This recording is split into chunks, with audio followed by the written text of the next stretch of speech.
Hello friends, so today in this video we'll be going through another problem from LeetCode. It's a problem from the latest weekly contest 235. It's a hard problem from LeetCode. Problem name number of different subsequence GCDs.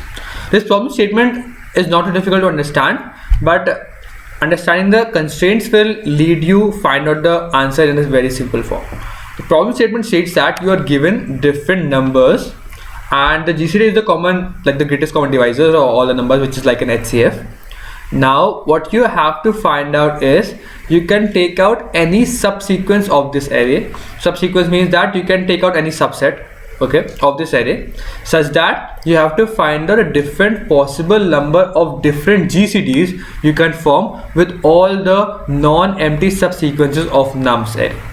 So as you can see, if the GCD or like the nums array is 6, 10, 3, different possible subsequence you can form is 6, 10, 3, 6, 10, okay, then 6, 3, then 10, 3 and 6, 10, 3.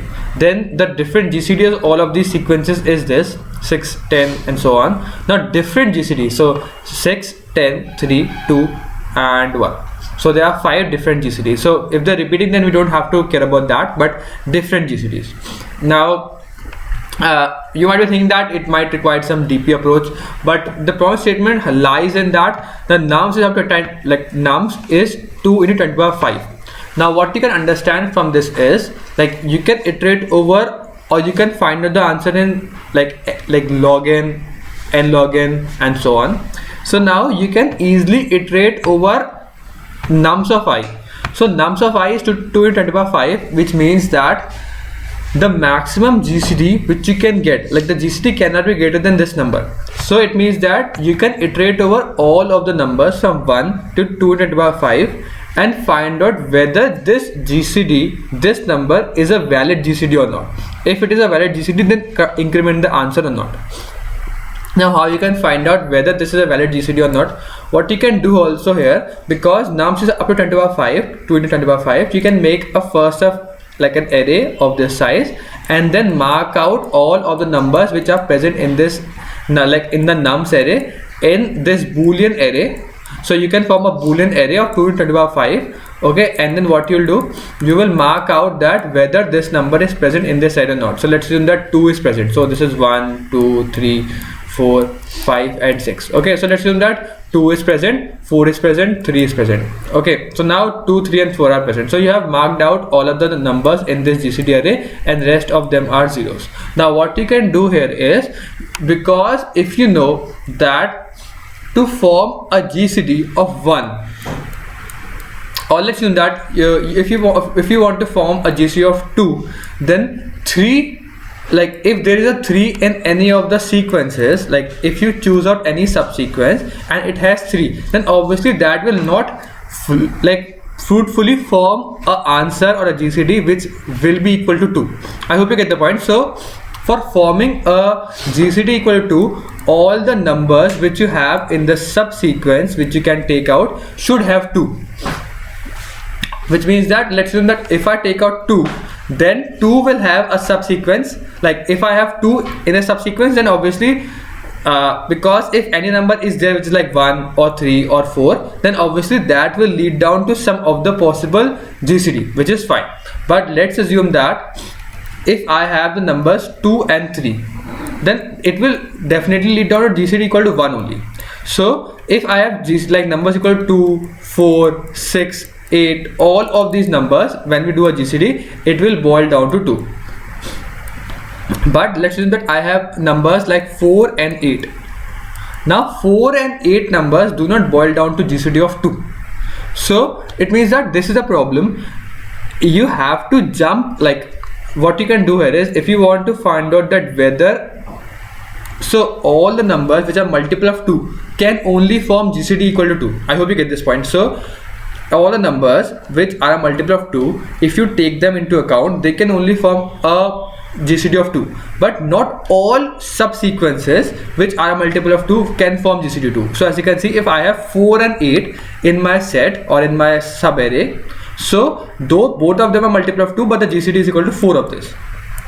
So as you can see, it is not always possible that if I iterate over the whole 2's number, like because I have this whole sequence, I can just iterate over, like if you are forming out sieve, okay, you just jump by a fraction of 2, okay, and then you can easily just check out whether all of these numbers are there, but like there should be some pattern, because as you can see, you cannot just say that whether if some factors of 2 are present then GCD of 2 is present. No, because if 4 and 8 are only present, and if you start jumping at the rate of 2, like a jump size of 2, then 4 and 8 are present. So you might be thinking that okay, GCD of 2 is present, but GCD of 2 is not present. So what you can easily do in this problem is, you can make an array and then first mark out ones and zeros in the boolean array which are present and not.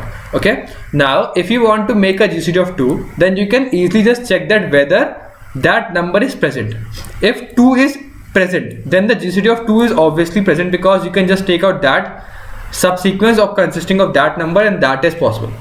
Else, if that number is not possible, then it is for sure that only numbers which are a factor of 2 can form a GCD equal to 2. So all the factors of 2 like 4, 6, 8 and so on, only those number can make a can form a GCD of 2. But it is not guaranteed that if some numbers are present like 4 and 6 are present, then obviously the GCD of 2 is present, but 4 and 8 are present, then it is not present that GCD of 2 is present. So what you can do here is find out the GCD of all the numbers which are present in this 2's range.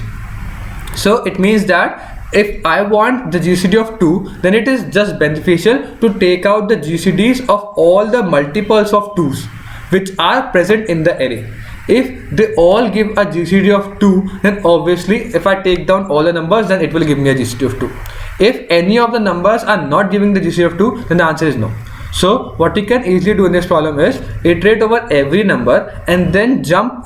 If that number is present, then this number can be a valid GCD and we are fine. But if that number is not present, then what you'll do, you will iterate over all the numbers which are a multiple of that number in this whole array, and then just do a GCD of all of those numbers which are present. If they are present, then if the GCD in the end by counting out all the numbers is equal to that number only, then the answer is yes, else the answer is no. So you can easily get that intuition by looking out some of the examples, but it's not too difficult. As you can see, I have taken out a boolean array of because 225 is the total maximum number, so that's the whole maximum I have taken, and make them all false, which means that everything is 0. Then iterate over the nums array, and whatever nums are present, then mark it out as true. Then answer will store a total number of GCDs which are different. Then iterate over all the possible GCDs from 1 to 205, because that's are the maximum possible GCDs you can form. Then if A of I is true, so we are talking about that, okay, whether 1 as a GCD is present or not, like whether 1 as a GCD is valid for an answer or not. If 2 as a GCD is valid for answer or no. So how you can check that? I have two cases. If the ith number is present, then if it is present, that obviously that can be a possible GCD. So if A of I is true, then obviously that I can be a valid GCD, and just increment the answer and continue on. Else, if I as a GCD is not possible, then what you'll do, you will iterate over all the multiples of I. Okay, that's what we are doing, just finding out, like if you are updating in sieve, if you have known, then just iterating over all the multiples of I, and then finding out the GCD of all of those numbers. And if in the end finding out the GCD of all the numbers, which is okay, is equal to I itself, then the answer is okay, true, else the answer is no, you do not count out. And after counting out all the numbers, you just iterating over all those numbers, so the answer is like printing out that answer. So that's the whole code for this problem. If you still have any doubts, comment in the comment box. I'll see you next one. Till then, keep coding and bye.